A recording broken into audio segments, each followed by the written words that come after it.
Good afternoon, everybody, and welcome to Credit Chat. I'm Rod Griffin, Senior Director of Consumer Education and Advocacy for Experian. My camera's a little out of whack, but we'll get it all sorted out here shortly. So thank you all for being here and being part of the chat. If I don't tip things over, we're in good shape. I'm here to answer your questions about credit reporting, credit scoring, fraud and ID theft, all of the things that are important, especially in the situation we're in now, and helping understand what's happening, how to manage your credit in the face of job loss and lower income and the illness and COVID-19. So please feel free to ask. I'll do my very best to answer. Things are changing rapidly. There's lots of news and things going on. So Mark SR, thanks for joining. Little buddy, thanks for being here. Please feel free to ask. As I said, don't be shy. If you have a question, I know others have the same ones, and I'll do my very best to answer. Florida Cop 911, thanks for being here. And thank you for your service to all of us and the work that you do and making sure we're safe or trying to. So stay safe out there. Lola Bunny, thank you for being here. Ohans, thanks for being here. Sharon G 0416, thanks for joining. And I am working from home. And actually for me, that's not a big change. I've worked remote now for a year and a half. So I jokingly say they evicted me from the Experian facility, jokingly, that in Allen, Texas, they actually have the only person from my team here in the Dallas area. And so they actually needed my office space to hire more people. And so always could have the business grow and around data security and all of the things that are important to helping make sure that what we do is safe and protected. So I'm not my own boss. So I definitely have bosses and I answer them, great people. I'm fortunate to have great managers, but doesn't really change anything. You know, we talk about what's it like to work from home? I can tell you it takes some adapting and it took a while. My wife is here. She's retired, so she's home all the time. And we still have to adjust to, like right before this, I had to run in and turn the TV down because it was a little too loud. So we usually, had to figure out schedules. I still work just like I'm going to the office. I get up, I get dressed, I come in, I turn on the computer, and I wear pants every day and clothes. So do not stay in my pajamas. It's just like a regular work routine for me.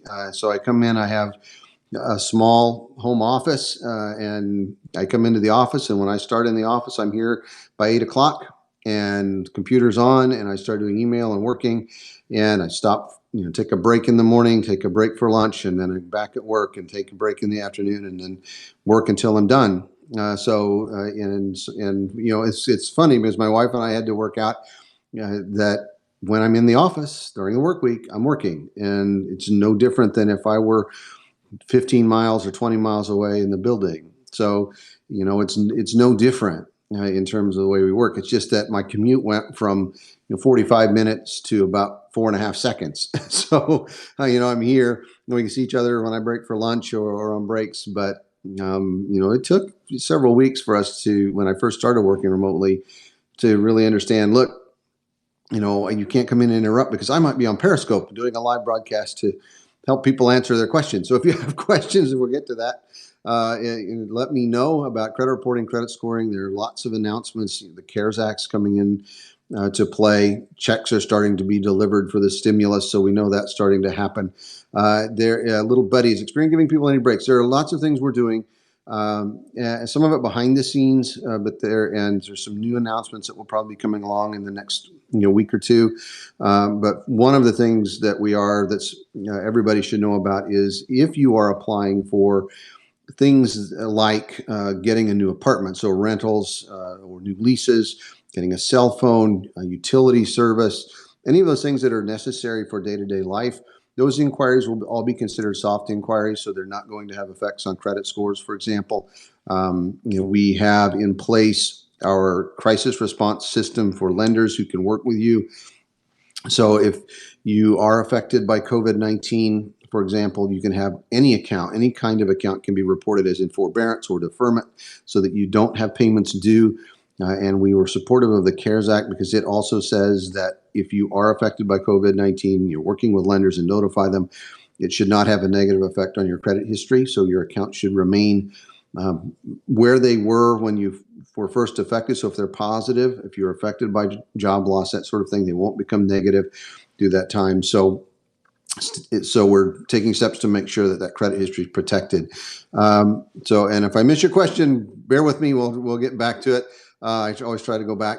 And if I do miss it, please repost. I'll try to make sure I get it answered for you, or do my best. It's a good time to buy a house during this pandemic. So, we talk about that a lot right now. The irony is that interest rates are as low as they've ever been, or very nearly so.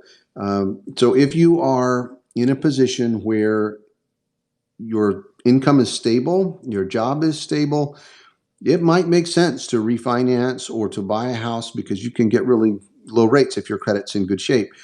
On the other hand, if you're concerned that you might suffer a loss of income or a reduction in income, might be affected by the disease in financial ways, it might be better not to. So there's a whole new kind of issue around that now that wasn't there before. So you can look at your finances. I think most importantly about the stability of your employment at the moment. And if you are able to maintain a steady income, maintain your level of income, then it could be a great time to refinance or to apply for a mortgage. On the other hand, if not, it might be a really bad time. So really different kind of period we're in right now. Chalina 2012, thanks for joining. Isbo1, thanks for being here. You have zero credit, never had a credit card. What's the best first step to build your credit? And the answer is you need to get an account. And there are several ways you can do that. You won't have a credit report until you have a credit history, until you have an account in your name. So once you open an account in your name or associated with an account, we will create a credit report because that account will be reported to Experian. Several things you can do. One, you might open a secured account with a credit union or a bank. That means you deposit some money in a savings account. They issue you a credit card that's tied to that savings account so that if you don't pay, they can withdraw funds from that savings account. The bank is secured. They call it a secured account because the bank is secured, not because you are. I always find that kind of amusing somehow in a strange way in my profession, but it's the bank that's secured. And if you don't pay, they can then report that account late as well as taking the funds out of the savings account. On the other hand, if you manage it well, make a small purchase, pay the balance in full, you've built a savings account as well as building a credit history so it can work to your advantage. Other options, maybe being added as an authorized user to someone else's account, friend or family member, perhaps getting someone to co-sign for a small loan for you. It doesn't have to be huge. It just has to be reported. So it could be just a few $100s for a piece of furniture. It could be, a used car loan, things of that sort. But once you have a co-signer, it will be reported on your account and theirs. So that's a risk for them. As I mentioned, be an authorized user, which means you have permission to use the account. That will be a pretty safe way to establish a credit history because you are not responsible for the debt. You do, though, have a great responsibility to the person who's agreed to add you as an authorized user. So always strongly remind people that they are the people who add you as an authorized user or co-sign for you or add you as a joint account holder are taking a big risk for you. And you need to respect that and make sure that you treat that account well and show them that you're responsible as well, because what you do can affect them. So they're taking a chance on you. Don't mess that up. It's kind of what I tell my kids too. So when I've co-signed for them or added them as an authorized user. So be sure that you respect the risk they're taking. So those are some of the things you can do. Once you have an account established, there are new resources like Experian Boost that let you add your positive cell phone payments, your positive utility payments to your credit report. You might take advantage of that. Go to Experian.com/boost. You can learn more. You give us permission to go get the payment information from your bank account that you use to pay, say, the cell phone account or the natural gas or water, electricity, and you tell us which ones you want us to capture.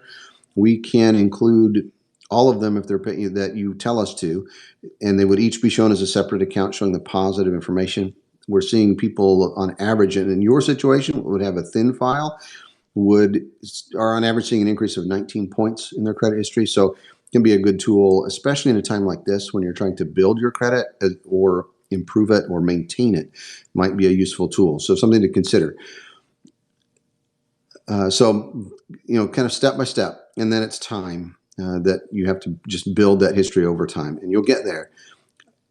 M Brown 009, if I pay off my debt, how long does it take in the report to reflect it? Typically 30 to 45 days. Because what happens is when you make the payment to the lender at the end of that billing cycle, it usually takes a full billing cycle for those payments to be reported to Experian. And to the other credit reporting companies. That's good news if it's a missed payment, because it gives you time to make sure you make that payment and not have it show on the credit report. When you pay something off, at the end of that next billing cycle, the lender will update that the account is paid. It will be shown as paid in the credit report. And then the next time you apply, when a lender gets that report and applies a credit score, it would take that into account. So typically a month. I always recommend give 30 to 45 days. It may happen faster. It just depends on the timing. If you paid it off and it's right before the end of the cycle and they're going to report it right away, it could be much sooner. But give it a little time. And the rule of thumb is about 30 days. It is a good time to refinance. And I think that's, you have to look at your overall situation and what your credit history says. Make sure you know what's in the credit report. One of the things I've been stressing is you should get your credit report, especially now, so you know what's in it with everything that's happening. Make sure it's in good shape. If there's anything you need to dispute, be able to do that. It's free at annualcreditreport.com. You can also get a free report if you need to dispute information. We'll give you another free one if you don't already have a current report. So know what's in that report. Don't be afraid to check it, because that gives you the ability to act. It's empowering, really. I have people tell me that I don't want to see it. And I keep telling them, yes, you do. And because you need to know what's there, we want you to be engaged in that process. We want you to get that report. We want you to let us know if there's something that we need to address. So be engaged in that process. Navio, good to see you. And thanks for being here again. Creditor charges off your debt, but reports it 90 days late every 9 months or so.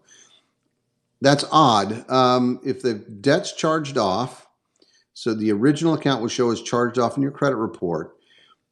If it's not reporting as charged off, they need to update that. I would dispute it as charged off. That's a final status. That account shouldn't be updated. If they sold it to collections, the collection agency would then report the account because they own that debt. You'd see it a collection account, but they must report the original delinquency date from the original debt. So that doesn't change, and that's when that collection account would come off. Now, the delinquency wouldn't be updated typically with a collection account. It's usually 6 months late at that point anyway in many cases. So I'm not sure, 90 days late every 9 months. I'm not sure how that is. If they're changing collection agencies, I feel like there's a bit of information missing somehow that I'm not catching. So, it's the detail that's going to matter. It's, is it a collection agency? Is the original account report is charged off?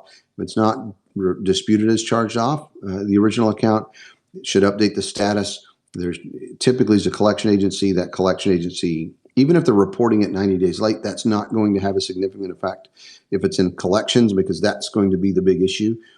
So you wouldn't see a huge difference there. It's not changing the delinquency length. It sounds like it's just kind of staying at 90 days. So I'm not sure why that is, or if it's going to a different collection agency. At any rate, they must carry over that original delinquency date. Check to make sure that they're doing that. It should come off at that date. So regardless of how they're reporting that piece, but I'm not sure. I feel like I'm missing something in the question. Z Steve TM, thanks for joining. How many points does Boost gas or electric payments help with your score? Chilena 2012.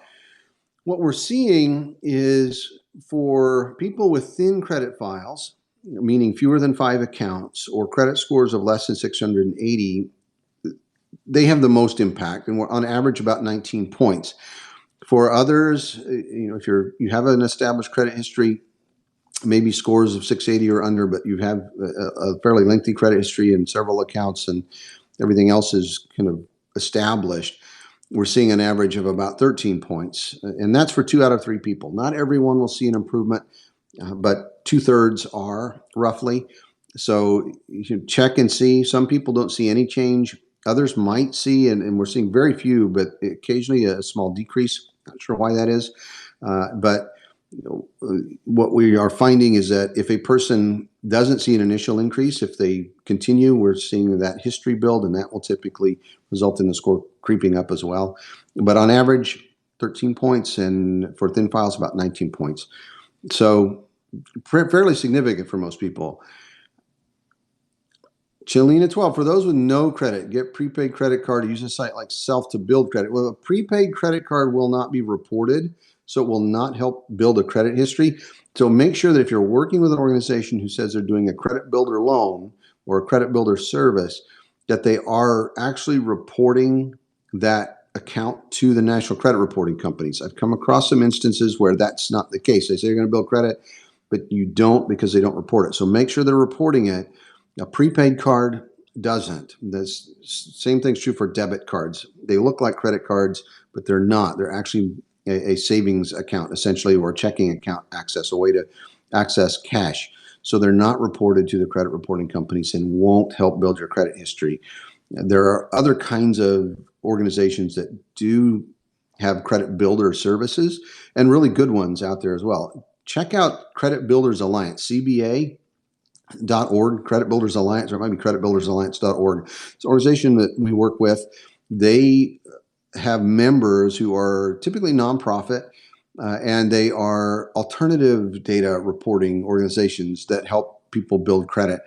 An example is the Mission Asset Fund. They're based in San Francisco, but they do lending circle or tandas, so lending circles around the country that are then reported through partnership with Credit Builders Alliance to Experian. Helps build credit. So lots of really good ones out there. Just be sure that if someone says they're going to do a credit builder program, that they are actually reporting that information.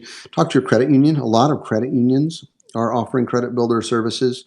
There are also community development financial institutions, CDFIs, in some areas. They're not really banks, not really credit unions.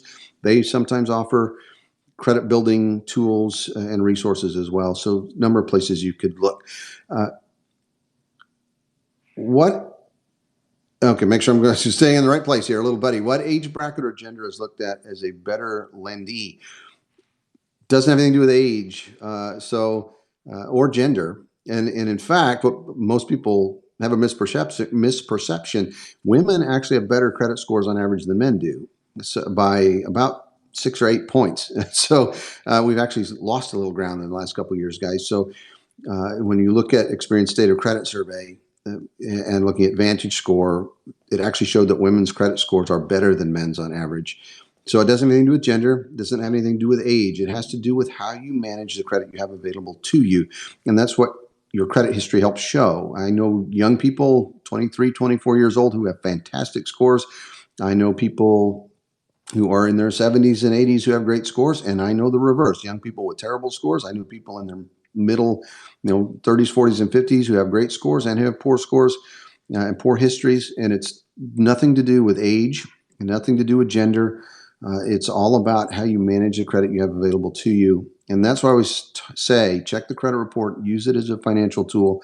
You can have great credit. It's just how you use what you have available, making good decisions, paying those bills on time every single time, keeping your balance as low as possible.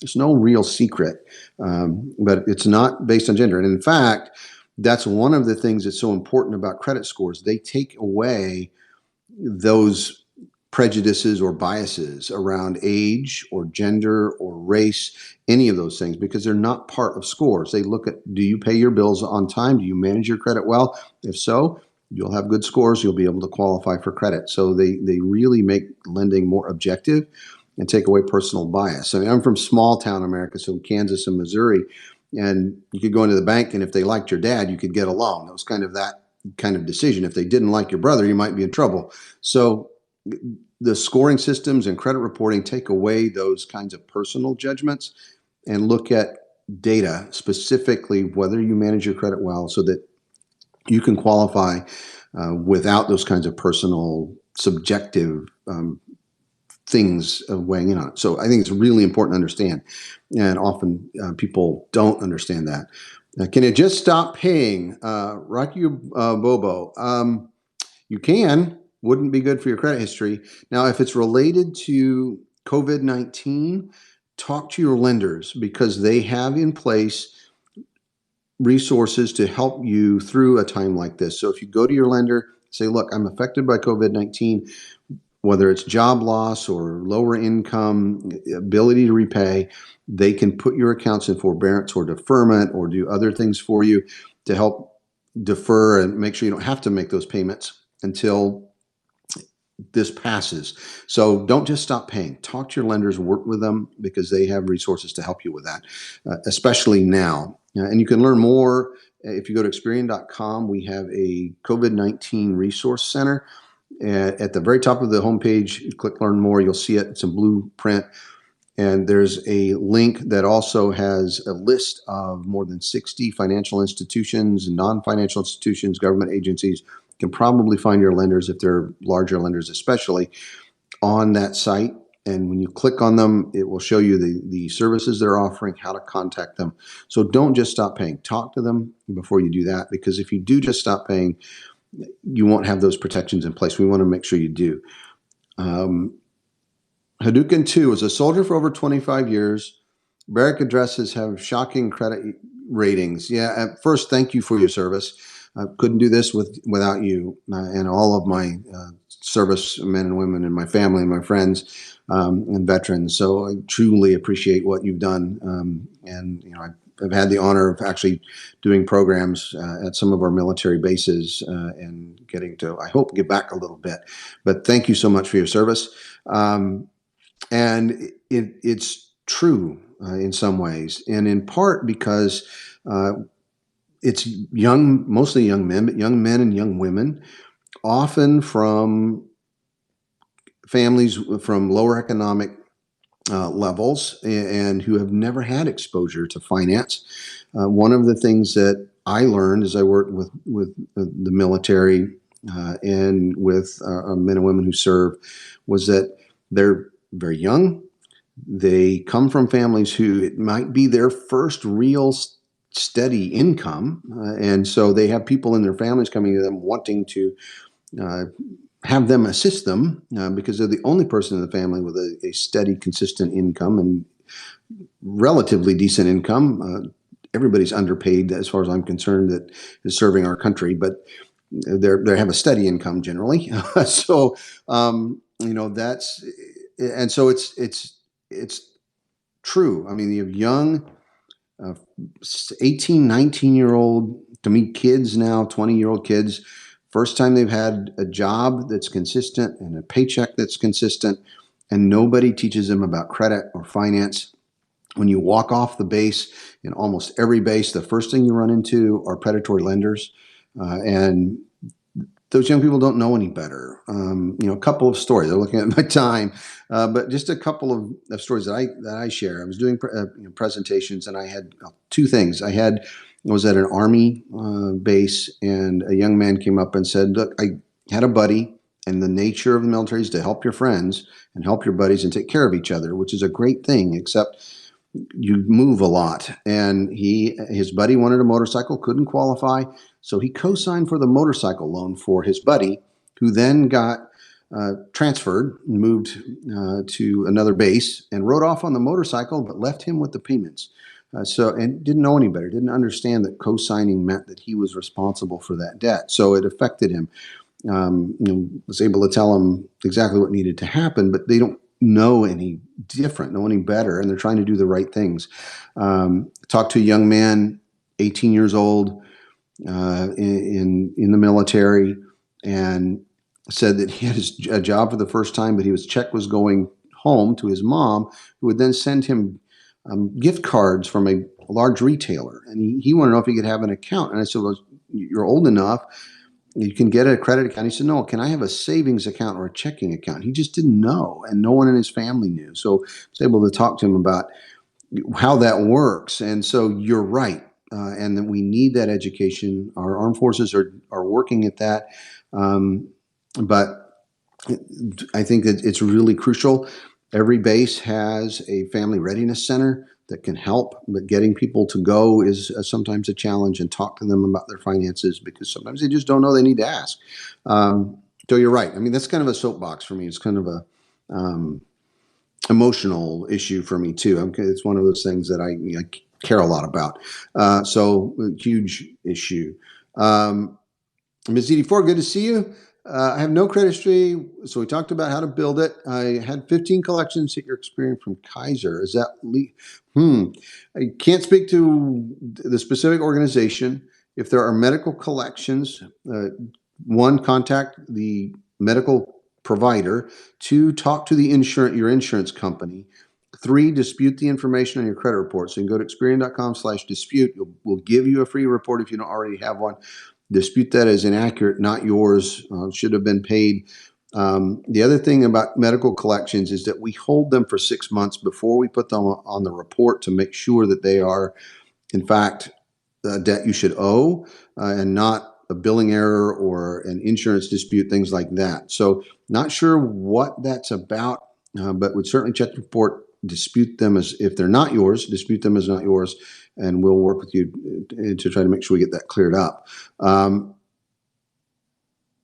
Beat read what I posted. I think I missed something. Is 780 good? 780 is fantastic. So if you have a 780, you're in really good shape. And as I mentioned, on average, Experian Boost for people with thin files, about 19 points. For people with more established credit histories, but scores that aren't great, were 680-ish. So near prime, we're seeing on average about 13 points. And go to Experian.com/boost. And ex.pn/boost. You can learn more there. Tina LaRoe, Christina, thanks for joining. Thin files are about 19 points. Oh, they're catching up with me now. Thank you for the help. And it will go right. So Chelina, when you set up Boost, it will each month, it will go find that payment, pull it into your account as a payment. And you'll see your credit report. You'll see the account. So if it's a cell phone, you'll see a cell phone account. If you added a utility like natural gas, you'll see a natural gas account. So you'll see.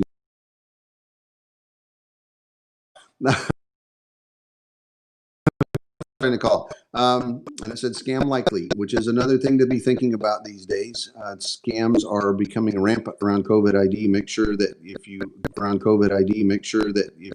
get something that sounds too good to be true, no, it probably is. And make sure you're protecting yourself and not being taken advantage of. A huge issue. So they keep reappearing. Yeah, I'm not sure why. I mean, without more information. Does a credit secret really work, which means filing the dispute forms with bureaus? So Chelina 2012, it's not really secret. So here's what credit repair firms do. There are good credit counselors, most of them nonprofit. You can go to nfcc.org. It's another organization called FCAA that have good services as well. So you check with them. The not so good credit repair services will tell you, pay me X dollars, and that can range anywhere from $50 to $150 an account or more. I've seen actually credit repair firms charge $1,000 per account to, and we'll tell you we'll get it removed even if it's accurate. Several things wrong with that. First and foremost, they're violating federal law in several ways. They can't take money up front. They can't promise to remove accurate information from your credit report. What they will do is send dispute letters, and you can do that yourself for free. You can go to online Experian.com/dispute, and you can dispute for free. It doesn't cost you anything. You can do it right there on the website. It takes just a few minutes. We give you verification of the dispute so you know that it's gone through, so you have that paper trail, and you can upload documentation to us so that we have it. What a credit scam that the credit repair firms that aren't legitimate do is send letters in the thousands disputing exactly the same thing in exactly the same way, hoping that lenders will miss that 30-day window to return the dispute to us and respond to it.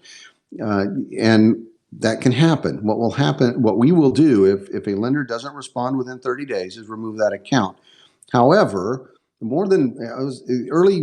1990s, early 2000s, Congress recognized this scheme and changed the law because they knew that what they're trying to do is undermine the accuracy of the credit information, which is bad for all of us if it's not accurate, and enabled Experian and the lenders to return that information to the credit file. So what will happen is if one of those dispute letters doesn't get responded to, we will get a notice from the lender that they didn't get it back to us in time, but it needs to come back. It's accurate as reported. We then must send a letter to the consumer saying that the lender has responded, it's being returned to file, and it comes back, so it doesn't go away. So no, it doesn't work. They just separate you from your money. What you will be far better off doing if you have $150 or $200 or $500 or $1,000 per account to dispute that information, you'll be much better off putting that money toward paying down your debts and reducing your spending, because that's going to do more to reduce your stress, reduce your debt load, improve your credit history, and make it lasting than paying somebody to try to remove things that you can do for free. So they tend to separate, the illegitimate ones will separate good people from their hard-earned money, and that's about it.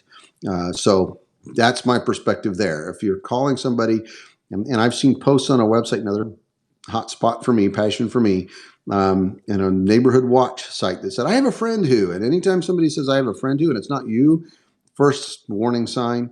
And if you pay them, they will. Well, they're breaking the law already. And so it's really important to understand that. If the company that sent into collection doesn't exist anymore, I'm in the clear. Not necessarily, because usually what happens is they'll sell it to another collection agency, and that debt would then be the one you would owe. If they send you a notice saying you no longer owe it, that's when you wouldn't. But I would make sure, because it probably would be sold to another service. UK offering 3-month payment holidays on my car hire. I can't speak to the UK. I don't know. I'm in North America, and I can tell you that the national policies and requirements are different from country to country and can be very different. So I don't know enough to speak to that. I'm sorry. But check our website there. So Experian, I think it's experian.com .co.uk. I'm not sure, but search Experian.com in UK, and you'll be able to find information. Toss it out to my colleague James. He may be able to have more information as well. Florida Cop 911. I opened a card, looked it over, didn't like something, so I called and closed it. Yeah, I mean, and that's fine. If you don't like something you see, close the account. If you're planning to apply for credit in the near future, the next 3 to 6 months, we usually recommend you leave it open.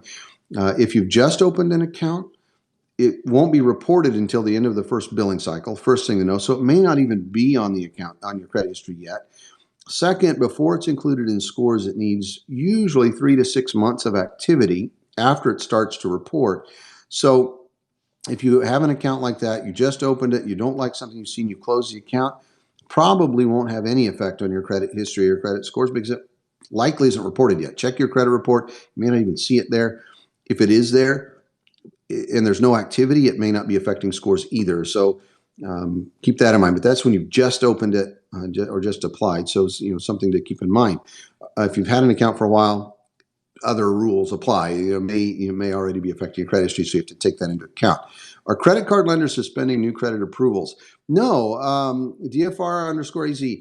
The credit is still available. Lenders still want to lend, but they want to make sure they lend to people who are able to repay. So it depends on your situation, and so it's the market is still there. Why does your score drop under points when a vehicle is paid off on time with 0 late payments? I can't speak to exactly why it drops to that many points. Usually, when you pay a large loan off like a car loan, your scores will initially drop. I always tell people wait 30 or 60 days, so a billing cycle or two, then check your scores. That's a big change in a status. You'll see your scores dip a bit. If your scores are pretty high, that may not mean much in terms of real effect, meaning you'll still be able to qualify, but give it some time and you'll see your scores come back up. And if there's nothing else that's happened in the credit history. So I've seen it too. Honestly, my scores, and like I said, over the holiday, I tell people over the holidays, I had a credit card. I usually don't charge that much, but when I traveled over the holidays, I used a credit card, so the balance went fairly high. I was buying gas, buying dinner for my family, put everything on the card because it's safer, helps protect from fraud. And my scores dropped about 40 points. A month later, paid them off, scores came back up. So they're almost back up to where they were. So 800, 820, something like that. So pretty solid. But don't worry too much about that. My scores go up and down all the time. You should expect that to some extent. Don't panic. 100 points seems a bit much, but I'm not sure what else is going on in the credit history. How can you get your score in the 700s after serious multiple collections and delinquency? Pat NJ33, patience and time and consistency. There's nothing exciting about credit score, and there's nothing I can tell you to do that would change it right away. Pay off those debts if you can. If you have an open account or two that are on time, no late payments in the history, and their balances are low, or you can pay those balances down, pay them off in full, then make a small purchase with them, like a credit card, every month or two. And when I say small, I mean $10, $15, $20. Turn around and pay it in full right away. You don't have to carry a balance. Those accounts will then add positive history as those collection accounts and late payments begin to fall off the report. Over time, you can restore that history, but it's going to take time, especially if they're in multiple. There's no quick fix, unfortunately. Have I seen 850 or above scores? Yes. Bit of a trick question. So when you understand that 850, there's nothing magical about that number. There are scores. FICO's traditional scores have a scale that goes to 850, so that's the highest score available for their what we call generic scores. However, if you go to buy a car, the lender's going to use a FICO auto score. Those scores go to 900, so you could have a score above 850, and I've seen scores above 850. And I've hit that number once or twice, and I've been in the credit history for 23 years. It usually doesn't stay there for very long, so it's not something you get to and stay. I don't really worry about that. What I try to do and focus on is managing my credit well, making good decisions about how I borrow and pay my debts. The scores will take care of themselves if I take care of my credit report. So I don't focus too much on the scores. I check them periodically because I have the Experian app, and it lists like 6 or 8 scores. That's my one perk, as I get a membership to our premium service. I get to see those and kind of watch those scores. And I have scores that range. My scores on FICO's in our website, so auto scores, FICO 8, auto, generic, all the way to FICO 2 and bank card scores, multiple kinds of scores, different scales, different kinds of lending, and they range anywhere from 860, 870 down to 790, something like that. And it just depends on the score and the scale. So my scores are pretty sound, and I think they should be, considering what I do for a living. If they weren't, I'd be worried, and you probably wouldn't want to listen to me. So, but I don't worry too much about the numbers. Mohad Danish 20, you have a spending problem, help you. I can't. You have to help yourself with that. But I can give you information on where to go to get help. If you're in the U.S., go to nfcc.org and find a good credit counselor in your area. They're nonprofit. They can help you with budgeting. They can help you with building a spending plan. They can help you with your credit history and credit management. So seek help. Don't be afraid to ask, but know that it's also going to be part your responsibility as well. No one's going to be able to solve that problem for you. It's something you have to work with people to help solve. Get information. So I'm glad you're here. I'm glad you're sharing, but it takes learning, which is incredibly important. So I'm glad you're here for that. And I hope I'm sharing information that's helpful, but go get help from someone who can sit down and look at your overall financial situation. Don't be afraid to ask for help, because there are people who can look at information that I can't in this role, but I can share information. You have specific questions to help maybe give you some guidance, and that's what we're really all about. It seems like your account can't be verified almost 2 years trying. Is there a way to fix it? Bruce Vale, not sure. When you say can't be verified, exactly what we're talking about. There are different ways I've heard that used, whether it's we can't verify your identity to provide a credit history. Now, that would require documentation. I'm not sure exactly what's there. It's a hard question to answer without more information, I'm afraid. Any info on the new FICO 10 scoring model? So it is not. It's being rolled out. FICO 10 is the next version of the FICO score. The FICO 8 is the most commonly used right now. FICO 9 is on the market. And over time it may grow. FICO 10 follows, and then FICO 10T is part of FICO 10. A T stands for trended information. So over the next few years, we'll probably see it used more and more. It's just a new iteration. I don't think it's going to mean that much for most people. It's still going to look at your credit history, still going to look at the same kinds of information. Are you paying your bills on time? Are they late? Are you keeping your balances low? So if you keep doing those things, you're going to be fine. Don't apply for credit more often than you need to. Make sure you're applying for credit when you need it, and understand how you're going to repay it. All of those things still apply.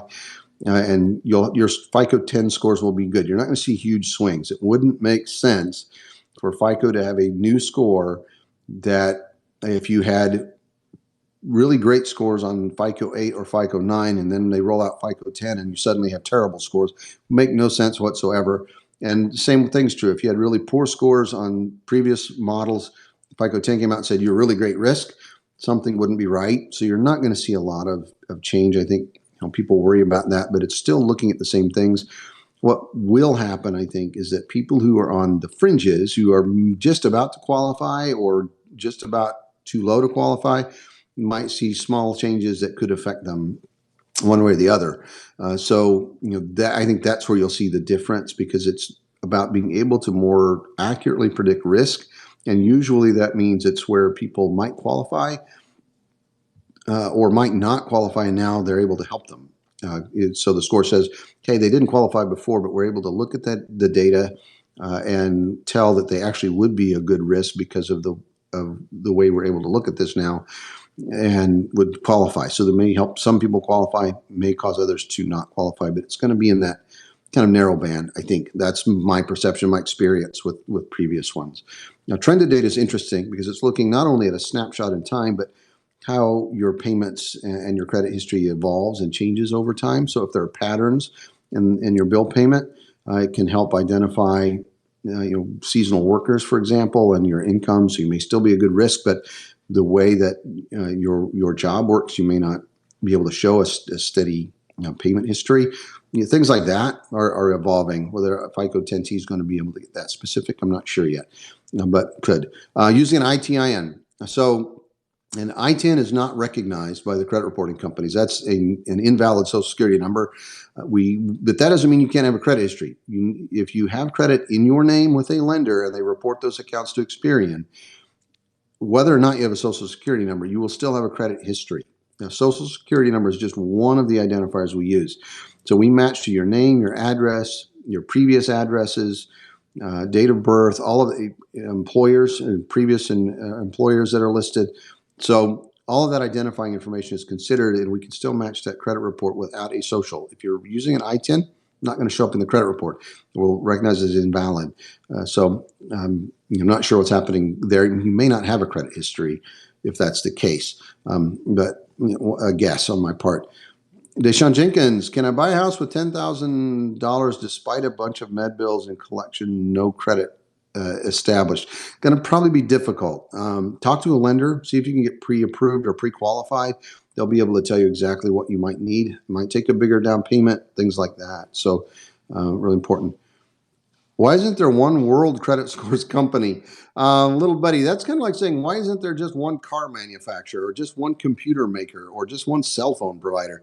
We do similar things, but we do it a little differently, and we all compete on accuracy, completeness of information, ability to manage risk, and that actually creates benefit for consumers because it means we're competing. It means lenders are competing. We're trying to help lenders connect with people and be able to do business with you. So it's really a good thing to not have just one. I don't think you want a monopoly in anything.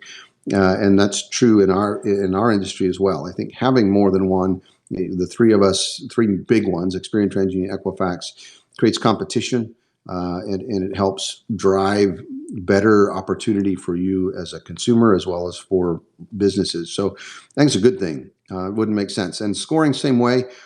There are scoring companies, VantageScore and FICO are the best known.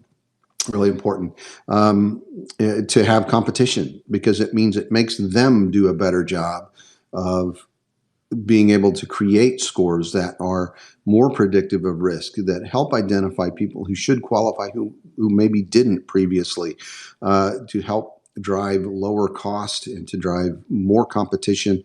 And more competition is always beneficial to us as consumers because it means we can take advantage of that. So I think that's why, they're just understanding what to ask as a consumer. Which scoring system are you using? What's the scale? What does it mean to me? And then you'll know. So it's just like saying, do I have a Chevrolet or a Ford or a Honda or a Hyundai?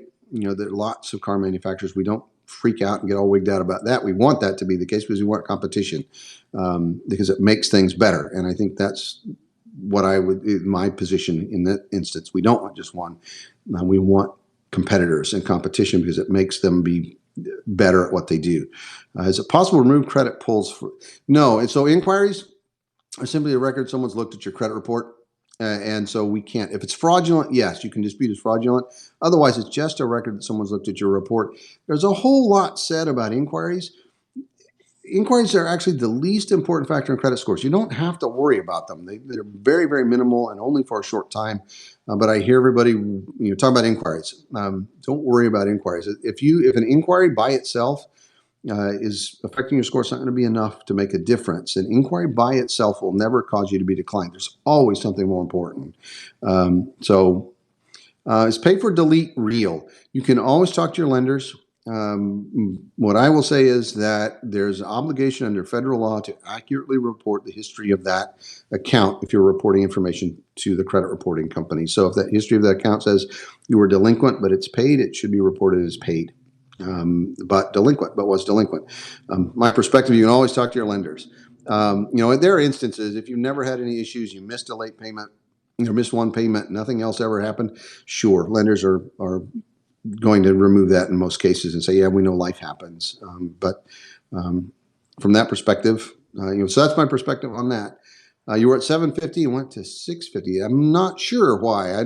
That's like I said, there's as many as 300 factors in a credit score. So there could be other things happening. If it closed my card account, would it hurt my score even though it's been 2 years? Probably not. If you've closed your account, the history coming in behind that will have offset any impact. What happens when you close an account is your utilization rate goes up. So your balance to limit ratio. Typically, when you close an account, after a few billing cycles, 2 or 3 months in most cases, your scores will start to come back up because it's clear you didn't take on more debt. You just closed an account. And so scores will recognize that. And your payment history for other existing accounts will start to offset that. So after 2 years, typically not. Does manipulation exist in the FICO system? I'm not sure what you mean by that. They're looking at your credit history, snapshot in time until we get the 10T, and then it's trended data. So they reflect the information in the report.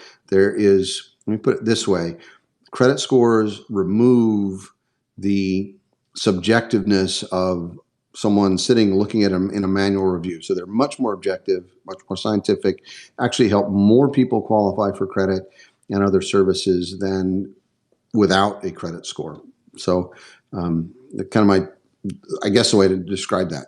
First car payment of 60 months, note is due this month, going to pay off in 12. No, David, SC71, it's not bad.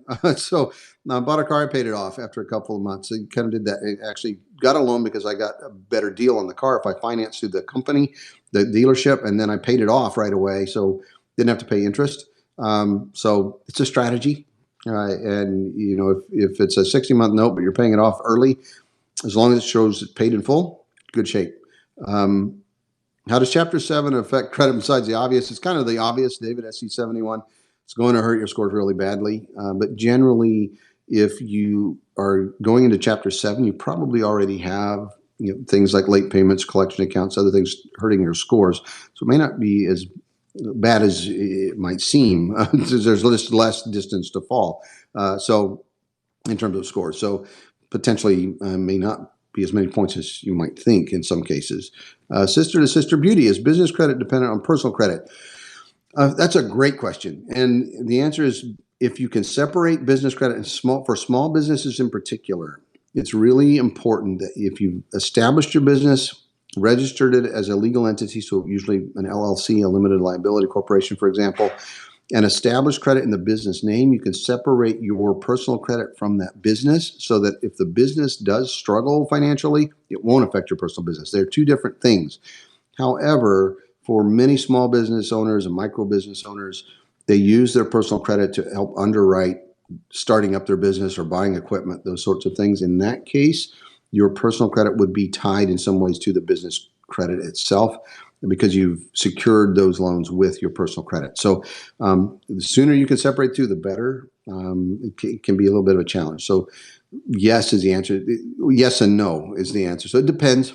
That's the same question I always seem to have. Does Boost, which increases Experian report, also somehow raise the other reports? It doesn't affect other reports right now. It's only an Experian service. So Experian Boost only affects your Experian report. So thank you all so much. I went way long. I've got another thing I have to jump off to. So thank you so much. If you're just joining or were listening and didn't know who I was because I didn't told you for a while, I'm Rod Griffin. I'm Senior Director of Consumer Education and Advocacy for Experian. This is Credit Chat. I try to be here 1:30 Central, 2:30 Eastern on Tuesdays and Thursdays. Join us for Credit Chat tomorrow on Twitter. We're going to talk more about COVID-19 and the effect on all of us. I can tell you exactly if I look over the top of my phone. And it is the 15th. So we're going to talk about how to manage your time, money, and emotional well-being while working at home, which we talked about today, so a little bit. So join us tomorrow, Credit Chat, 2 o'clock Central, 3 Eastern. And join us on me on Periscope, Tuesdays and Thursdays, 1:30 Central, 2:30 Eastern. Join us on Facebook Live as well on Friday, 11:30 Central. We're going to talk about other issues and answer your questions kind of like here. You can learn more about our Twitter chats on Credit Chat at ex.pn/creditchat. You can learn more about Periscope and our Facebook Live programs at ex.pn/CreditChatLive. So please join us. Thank you so much for being here. And if I didn't get your question, jump in Thursday. We'll do more, and join us on Facebook Live Friday if we don't get to you then. Thank you so much, everybody. Please take care. Stay safe. Stay well, and we'll talk again soon.